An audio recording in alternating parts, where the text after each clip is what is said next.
Game 2, Michael Jordan told me not only was he disappointed in losing the game, but it was the most exhausted that he had ever been. Just with a couple of minutes left to go in the first quarter, Bobby Hansen was coming in for Scottie Pippen, and Michael said, no, let me go and sit down. So he looks exhausted right now. Marv?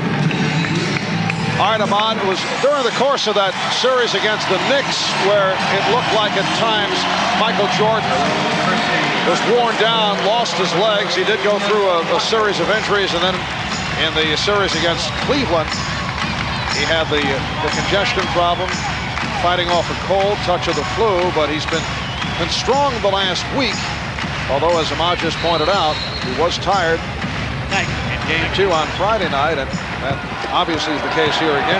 Well, he played 50 minutes in game number 2, and as Michael himself mentioned, in fact, on Inside Stuff yesterday, it's the other things, not just the basketball, that wear you down. It's all the other things pulling on you, particularly in the finals, the championship series, that mental fatigue that catches up with you. Second quarter underway, and off the scramble, a kick ball called on Scott Williams. So the ball goes back to Portland, and they get a new 24.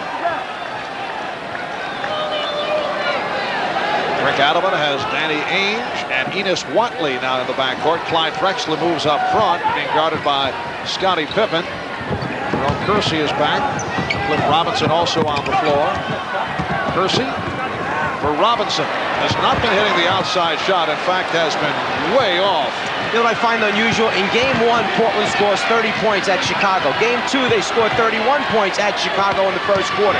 Here at home for the first time, 26 points. So the Bulls defense did a good job digging in the first quarter.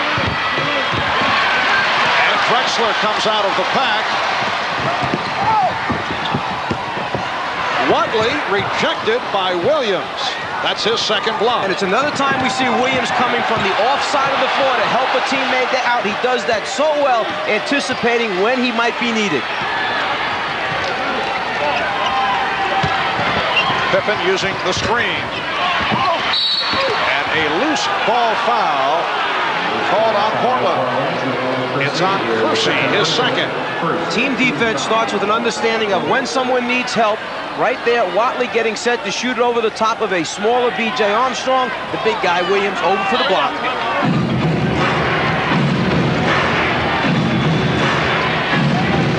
Early second quarter, and the Bulls lead 34-26. Scottie Pippen. Pippen has 9 points. The high man is Grant with 11. Drexler leading Portland with 9. The Blazers have missed their last 5 field goal attempts. Watley wide open. And a loose ball foul against Chicago. You have double duty coming up right now for Pippen, because with this unit on the floor, he's the one that they will rely on, Chicago, to create and get shots for other people. Williams, Grant, they'll do it off the offensive boards. As far as BJ and Hansen, they have to spot up. But now he's also guarding Drexler, so double duty fatigue factor here for Pippen are concerned. A push-off called on Drexler as he was angling for position with Pippen. That's the second committed by Clyde. And Pippen took away the post up by Drexler, came around and got in front, fronted the low post. As a result, when the lob pass took place, Mike Matthews saw the shove or push-off by Drexler. Armstrong and Hansen are at the guards. Grant with Pippen and Williams illegal defense. There it is, right there. They caught it underneath. Eddie Rush saw the illegal defense. The roll by Grant to the basket brought 2 defenders. He did not have the basketball. You can't double team a man without the ball. Timeout taken. The Bulls lead by 10. The real game man, you cannot have a defender just guarding an area of the floor. Then if a man does have the basketball, you're allowed to double team that man. But you're not allowed to double team a man without the basketball. When we look back a moment ago to the illegal defensive call, here's the offensive player, Grant. There's 1 defensive player, there's 2 defensive players, but you know what? He doesn't have the basketball. That's a no-no, illegal defense. 2 defenders on 1 man without the ball, not allowed in the NBA. Yes, he is the czar of the telestrator.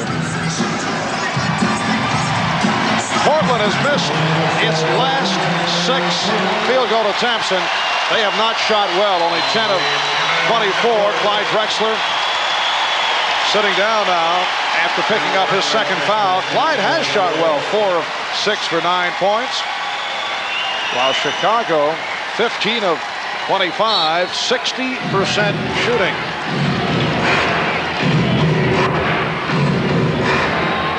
Michael Jordan sitting out these opening minutes of the second quarter. Bulls go to the weave, and then Pippen off the mark, but it's tipped and missed by Williams. And the officials checking it out. Mike Matthews says last touch by the Blazers. Did they pull out something from the pass, the three-man weave? Yes, they did. And what it does is, it's unusual. Teams don't see it a whole lot, and it forces jump switches, which in turn produce a lot of mismatches. All of a sudden, the big guy's guarding the small guy. He can't play him off the dribble. And that was deflected out. Chicago with 17 on the 24.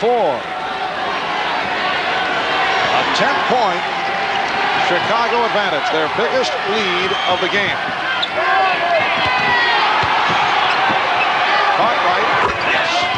And a very nice setup from Pippen. And a different way of creating. Instead of being out in front with the ball or on the wing with the ball, that time he got it down to the low post, just took his time, picked out the open man who was Cartwright. Well, the Blazers have now missed their last 7 shots. And it will be Chicago possession. Pippen whipping by Kersey, and he drew the foul. That's an unusual shot, meaning that normally Chicago doesn't take those hurried, quick shots. But when the initial pass took place to Pippen, the defensive player lunging for the steal missed. Pippen saw the opportunity, and that's what you talk about when you say decision-making process. Do you take it, try and be aggressive and get a quick score, or do you just pull it back out and let the defense catch up? Coaches understand which players have the ability to make good decisions. They live and die with those guys. Scottie Pippen is now 4 of 5 from the line, 10 points. Michael Jordan, who, as Ahmad related to us earlier, has been on the tired side. Similar situation to what took place in the overtime game on Friday, and he has been sitting out since the end of the first quarter. He sat down with 29 seconds remaining in the first. So for Michael, this is an extended rest period, and obviously it has not hurt the Bulls. Something similar we saw with Portland the other night when Drexel went out. The other guys step up their performance and play a little bit better at that time. Now, you see Phil Jackson facing questions the way Rick Adelman did. Now, let's see now. Are you better off without Michael Jordan? Will you use him again in the stretch run of a close game? It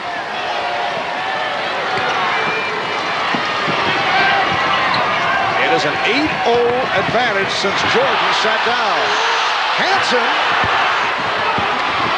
Williams missed the tip, and Porter comes away with it. Robinson. Duckworth. Tipped by Robinson. Cliff Robinson had missed his first 6 field goal attempts. Finally able to hit.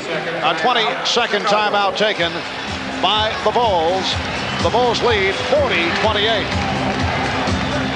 Well, big, wide body, Kevin Duckworth on the glass, clears a little more room for himself by shoving that shoulder in there, and then as it rolls off the rim, the live, active body of Robinson produces the follow-up scores. With Robinson out there and Kersey out there on the glass, a couple live bodies to go after the ball and get those second shot opportunities. If your perimeter game isn't going, find another way to score. Scottie Pippen and Horace Grant leading the way for Chicago with 11.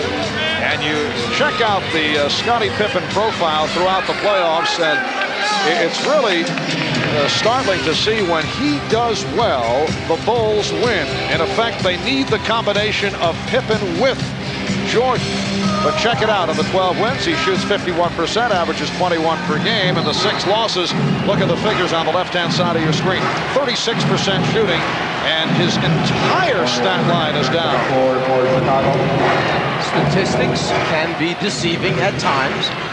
But there's no question that when the two players are in sync and functioning well together, it makes this Chicago Bulls team that much better. Takes them to a completely different level. That is number 3 on Duckworth. And Buck Williams